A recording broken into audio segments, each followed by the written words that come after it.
Welcome. This is me doing a taping in the new Sports Geek office here at Creative Cubes using my Aura 4i camera, testing it out. This is the new office. I can't take you on a tour outside. It's great outside. I'll take some more photos later because this is all tied up and connected to the power source. So what I'm going to do here is take you through the process of how I do the intros and outros. In this case, I'm doing a whole episode of Sports Geek podcasts, an Ask Sports Geek episode. So recording on the 3D camera to put out on all the channels. So you'll be watching this on Facebook and from there, and just make sure doing the actual things to make sure it's working. So the Aura is actually recording, and I'm playing and controlling it via the iPad. It has its own little Wi-Fi, and it's recording to the SD card, but it does have the capability to go live stream to the internet, whether that be Facebook or YouTube. So currently set up here, I've got my Zoom H6 set up and my microphone. The redundant mic over here is the Blue Yeti that I recorded the first probably 100 episodes or 100 odd episodes of podcasts on there. So hopefully I haven't stuffed around with the levels. So I'm going to record this in a one take.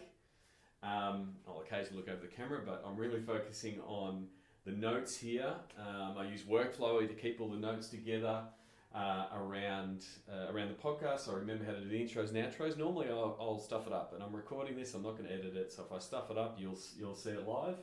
I will do this recording, which it's recording here now, for James. Send it over to James, who's based in London. He'll cut it up, send it back, and then we'll do the show notes and put it into WordPress and send it out. So there's a little bit of behind the scenes of what it is to produce the podcast. Now, this episode, I'm going to answer a whole bunch of questions that have been asked on LinkedIn, Facebook, Twitter.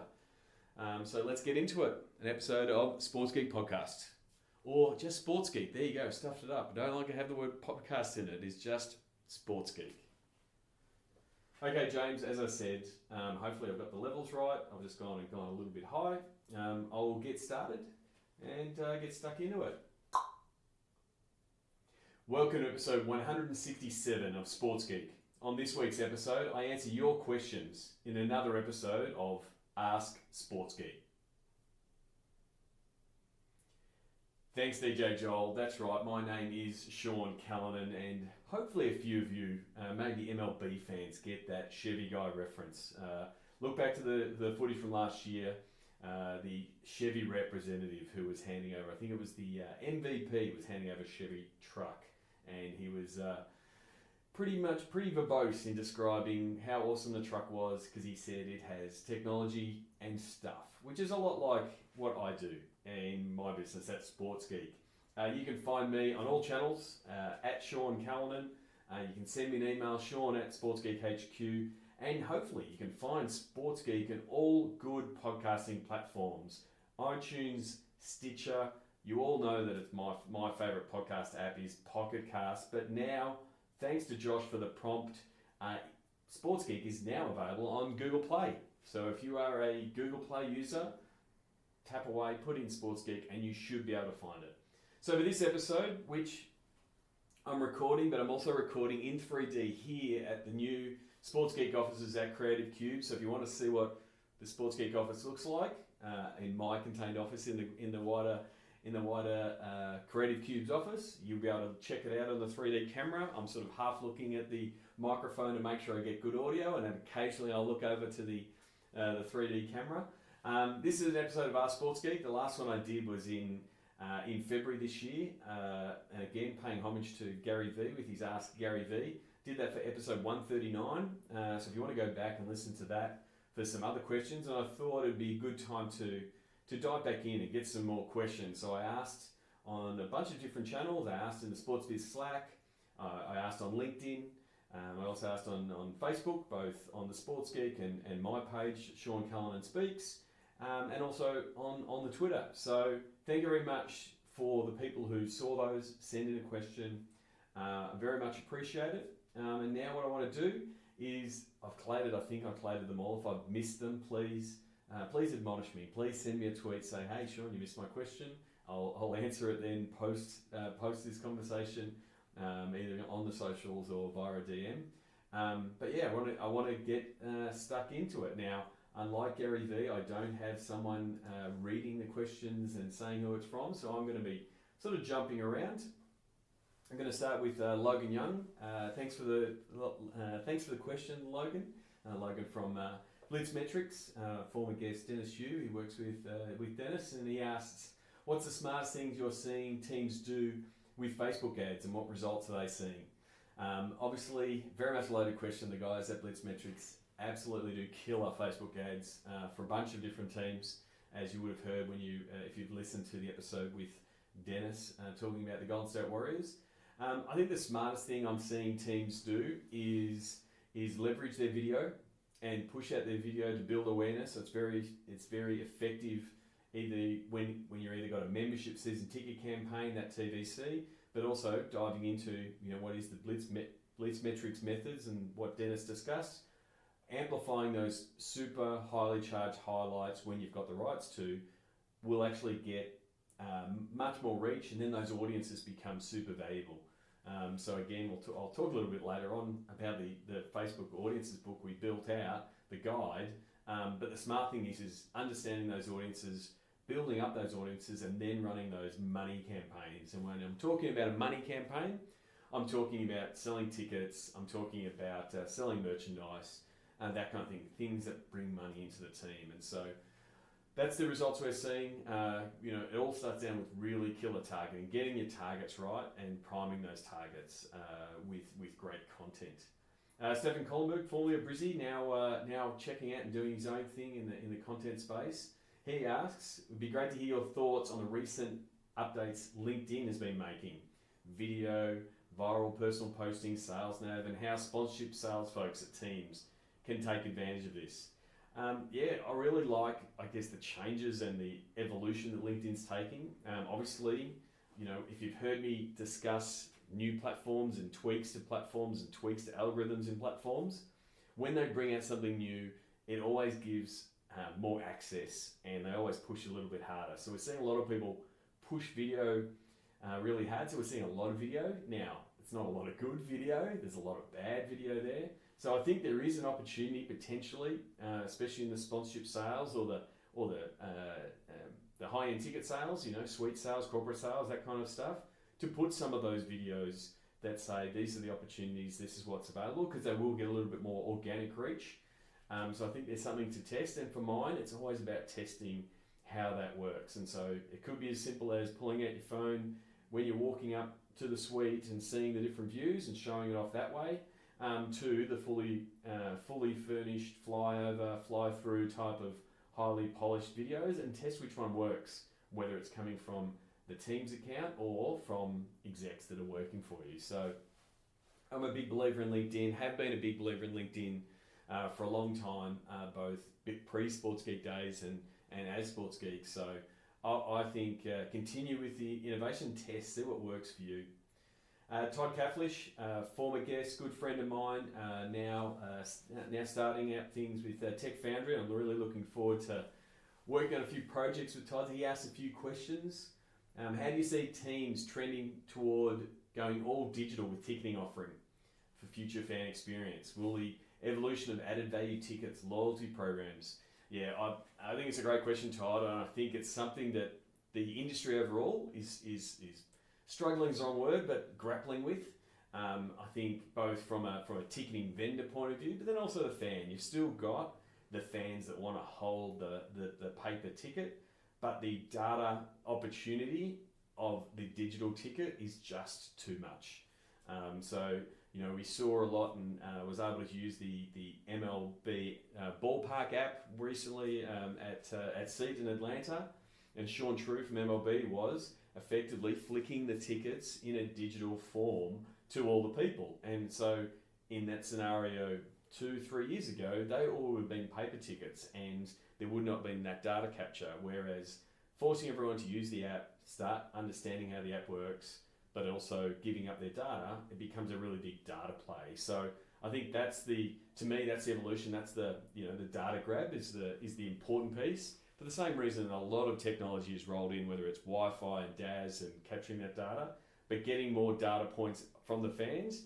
And then the extension of that is, are we moving to a more cashless stadium experience where people are using their phone, using their app, using that digital ticket to either buy more things, or we might even have tickets with food, beverages, those kind of things in the ticket. So I think it does fit into that. It obviously fits into that loyalty play, how many times you're going, that kind of thing. So it fits into the whole app ecosystem. So great question, Todd. I know you've got a couple, so I'm gonna come back to Todd later because he's actually asked a couple of questions. Another former guest, thank you very much, John McCauley, for sending in a couple of questions. He's done the old multi-question thing. I love the multi-question thing because it gives me so many things to bounce off. He asked, love to know what you think, what is next for sports and digital media? And these are the follow-ups. Is it more mobile? Is it AR, VR? Is it content subscription, voice, bots? What's the best chance of driving your revenue? Right. So much to unpack there, John. I love the question. I think the first thing is it mobile? I think it's all mobile. I think mobile is the way. All the traffic we're seeing is going mobile. And so more and more people are getting used to consuming content on mobile, getting used to purchasing on mobile, consuming more content. Like, it's just becoming the primary device. It's no longer the secondary device. It's becoming the primary one. The AR VR one is something that there's a little bit of shift, and there's a little bit of like skepticism or a little bit of worry in the AR VR market. If you're following someone like Robert Scoble, who I wholeheartedly think you should be, he's been a big he's bought all in on VR. And I guess some of the changes or lack of changes or lack of announcements in the recent, big phone plays, whether it be the iPhone or Google Pixel and things like that, haven't really emphasized the VR piece. And so I think it's still VR is still a content play. We need premium content to drag people into the platform. And I'm hoping to talk to a good friend of mine, Nancy Bennett, who is a VR producer and producing stuff from a sports point of view. I think that's the piece that brings VR into play and gets us used to using the headsets to consume the content. I think there's probably a stronger play in the AR space, looking at how, what Snapchat is doing with their little videos that you can add into any scene and that kind of thing. I think that's becoming a bit more mainstream, and so I think there's an opportunity in that space. The content subscription space is still developing, and it's still very foreign to the general Western world. But again, if you go back to Mary Meeker's report, it's very much happening in China and in India. So this idea of micro payments and people paying for content is becoming accepted because they're coming from a platform and from a base where they're not railing against the paywalls that we would call. So I think there's potential that a disruptive monetization play is going to make a play in that space. So I'm going to keep recording because I've just realised and looked at the Oro has somehow restarted. So if it's still recording, it's still recording, but I'm on a podcast. And then the other thing is the other two that John spoke about was voice. So as someone who's recently brought back an Amazon Echo, I think there's a real opportunity in that space. Really interesting to see the NBA have brought out a skill that's going to give you stats updates, that kind of thing. So that, being able to say, when's the next game? How can I buy tickets? More of that, and I do believe when people are saying, voice is the new Google, that kind of thing. I think voice is going to be really important. So how can sports get its content into that space? Especially as these Internet of Things devices become more than just speakers.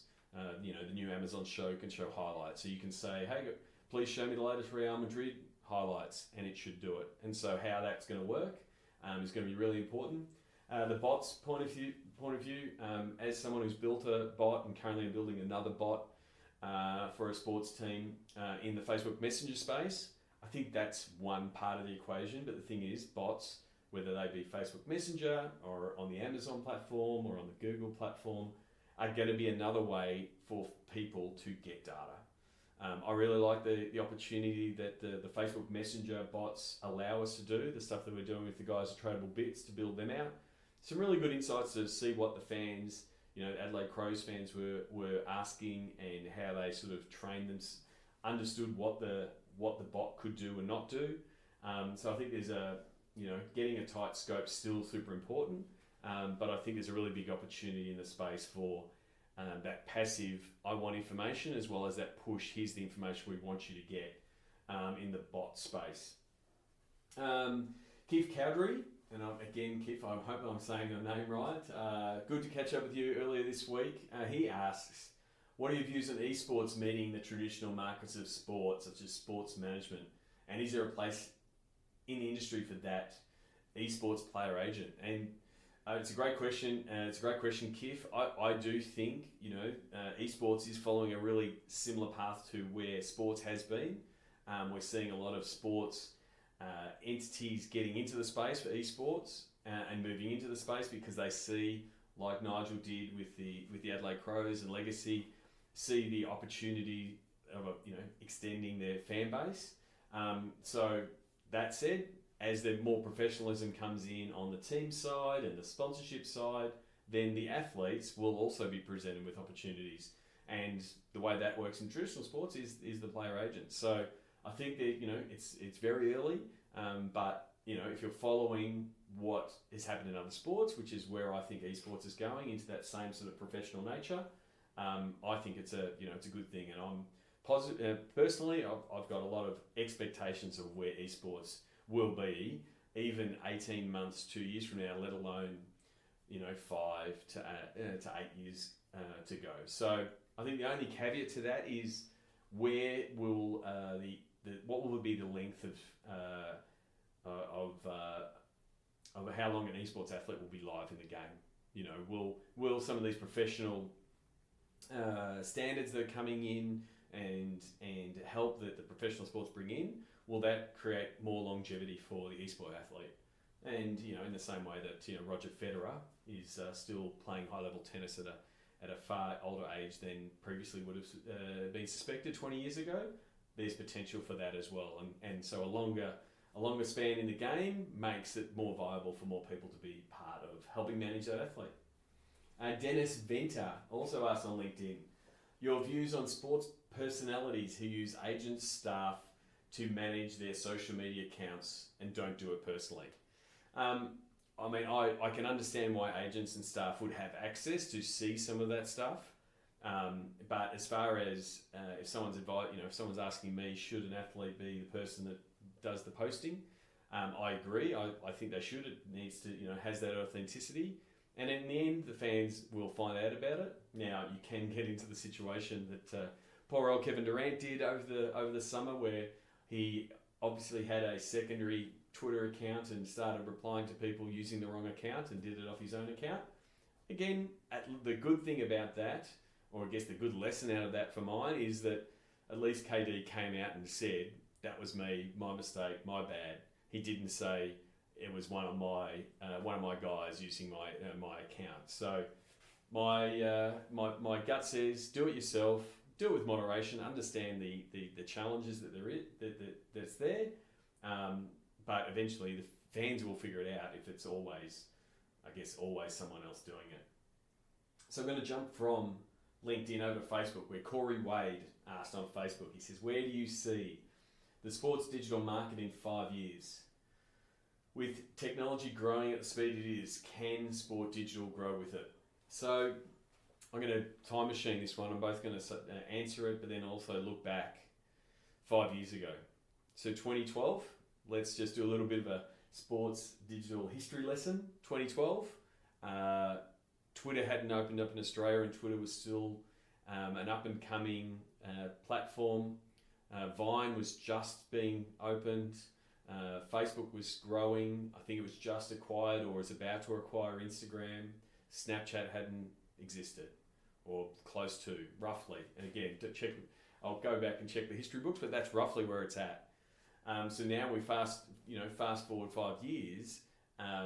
Instagram is growing at a massive rate, and some of the changes it's made in the last 12 months with Snapchat have really changed the way it is engaging their fan base. And Facebook is having this backwards and forwards from an ad space. It's changing. And also we've seen in the last 12 to 18 months this change in sports rights. Twitter got the NFL rights. Now Amazon's got the NFL rights.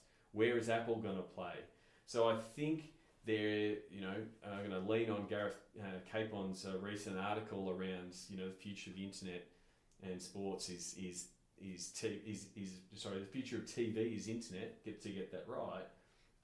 It's where are these rights going to go? And I think that's the next play as the rights start morphing a little bit, and rather than people are asking or platforms are asking for the rights to put it on, Facebook or Twitter, they're paying for. So the social media platforms are maturing to a point where they're like traditional media platforms. They're paying for these rights. So I think that's where the change is going to come, and especially also all the stuff that's happening in the OTT space, over the top streaming, that kind of space, what specific teams might do.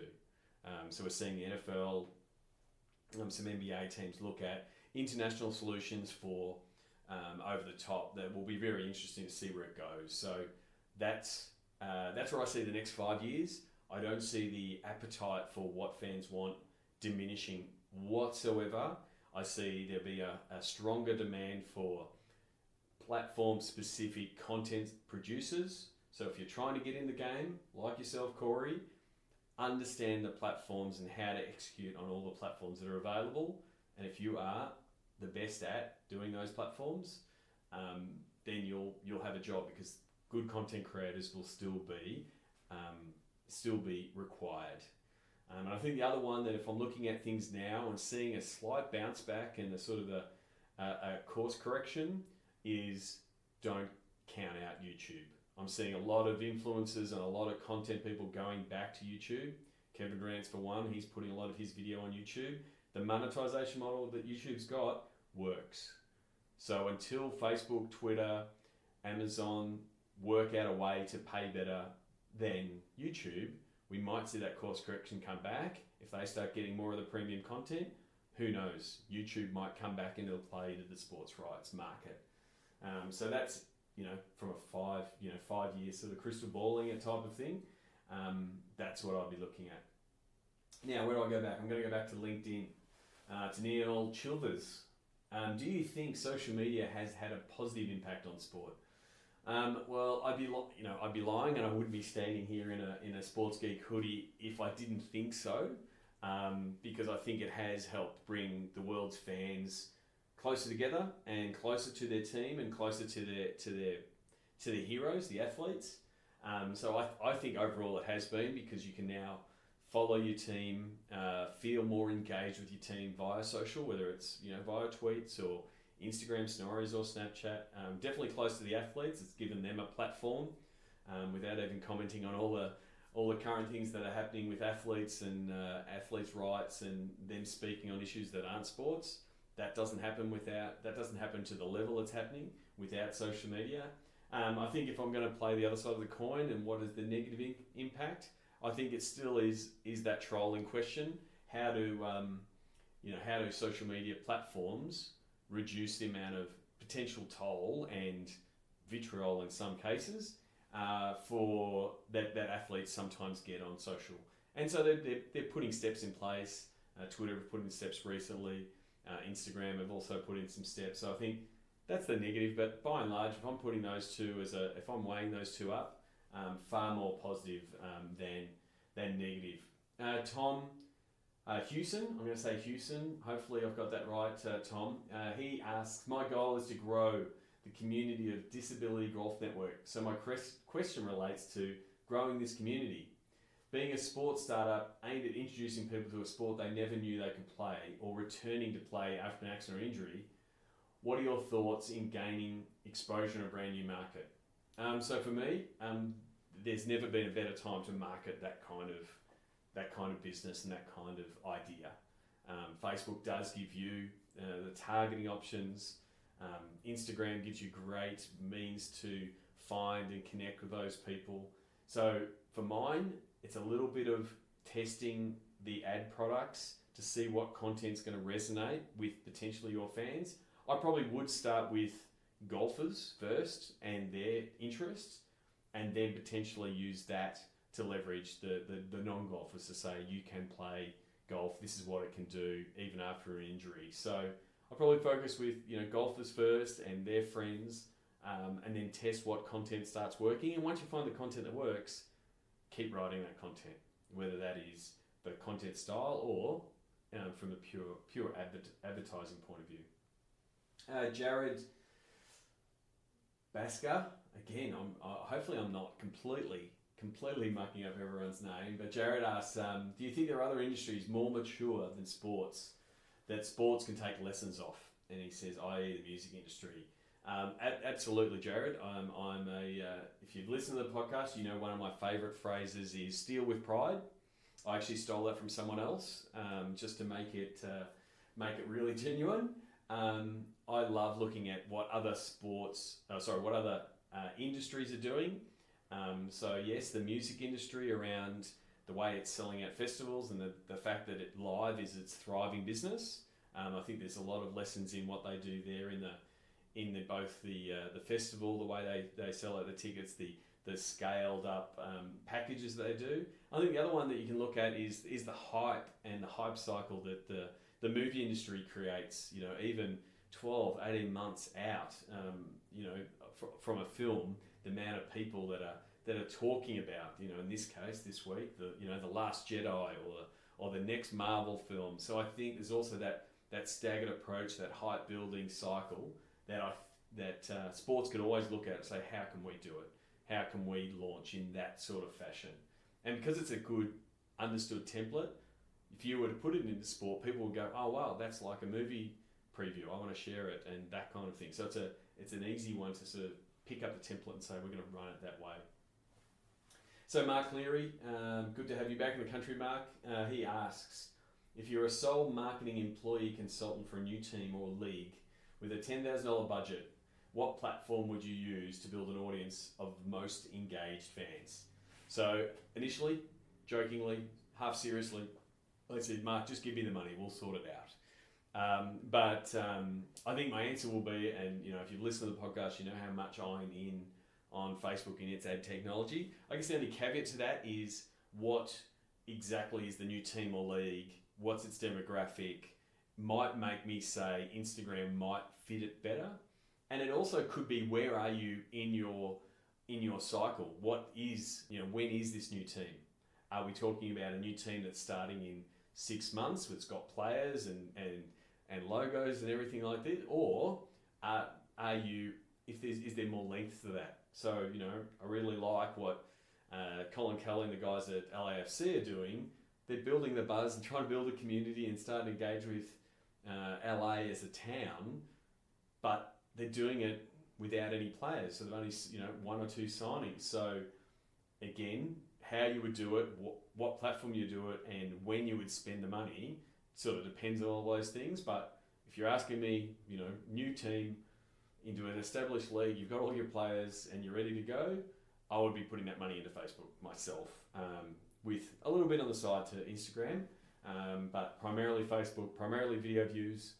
Sort of to go back to Logan's question up the top, the video views will build the audiences that then you will target to say, hey, we're now going to make that sale. People who go and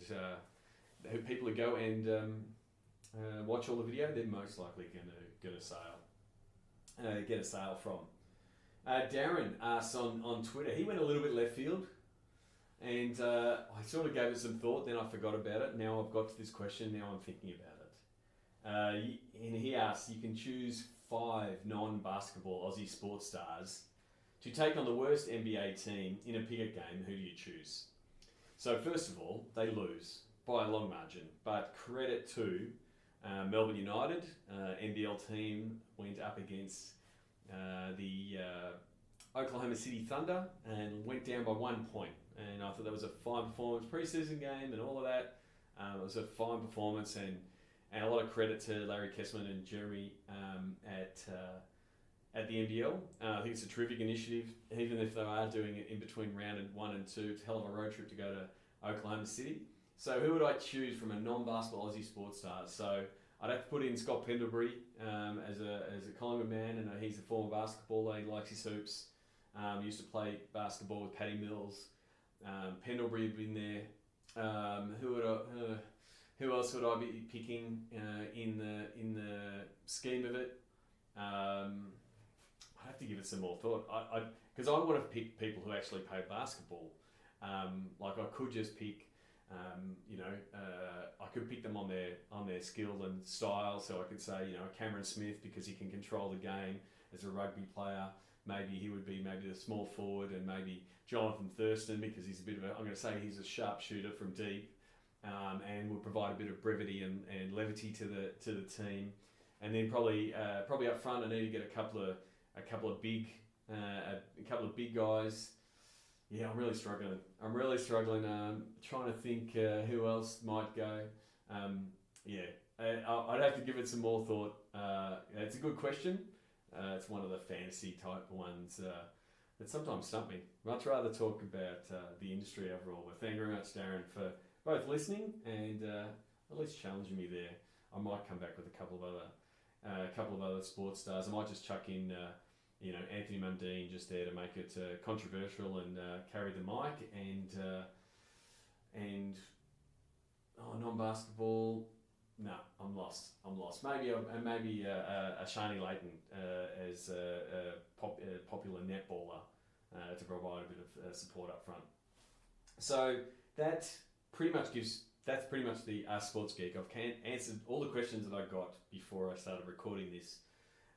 So thank you very much to you. I very much appreciate you listening to this podcast. I know you have to take time out of your day to listen to this podcast. I really do appreciate it.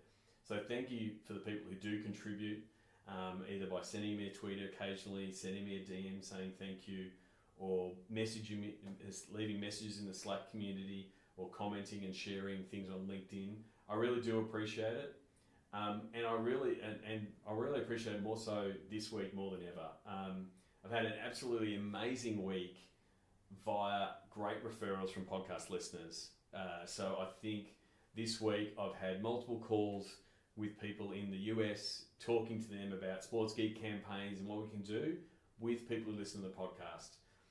Speaking to people in Belgium, China, talking to people about working in Papua New Guinea, and obviously Australia. And all of this has become about because you as listeners have gone and either tapped someone in your organisation on the shoulder and said, hey, I want to introduce you to Sean. Can we talk to him about this? So, thank you very much for recommending me for work, for a speaking gig, or to help out your team. I really do appreciate it. I know I'm going really early on Thanksgiving, but it was sort of just that week. So the last question I wanted to add to this was the one that I got a few times this week, was regarding our Facebook Audiences Guide. All right, so I spoke about it earlier from the question from Logan. You can download the book. It's at sportsgeekhq.com/fbdata, and you can download it. And the question I keep getting, why is it free? Well, it's free as partly as a gratitude piece to you, the listeners and the community. But I think it's a real super important piece to understand the different audiences. So the stuff that I did talk about there, what do your video audiences look like? What do your web audiences look like? What does your data, what does your CRM say that your audiences look like? What's your page engagement? What does that look like? It starts informing you on what it is you're doing from a content point of view, both on Facebook and on your website. And then it arms your data team with, this is what we're doing in digital. And so I really want that message to be spread. So if you're in the digital team, download the book, but then go hand it to your CRM team, go hand it to your sponsorship team, so they get a better feeling for, hey, this is the data that we've got from this fan base. So that's why I've got it for free. It's stuff that we do. It's sort of our first couple of First couple of steps when we start engaging with the client is, what does the data look like? What does Zuck know about our fans that we don't know? And once you start doing that, you're like, wow, there's some really powerful data there. So go to sportsgeekhq.com/FB data. Thank you again to Meg and Jolly for helping put that together. I can't do that type of, couldn't have done that alone. So very much thank you to them. And so I'm going to wrap this up. Stay tuned for Sounds of the Game. Thank you very much for David McKay for sending in what was the end of the Socceroos game, a World Cup qualifier game that was held here recently in Sydney. And you can hear potentially the tension that happens at the end of the game just by a few fans shouting out. So thank you very much for listening. My name is Sean Callanan and you've been listening to Sports Geek.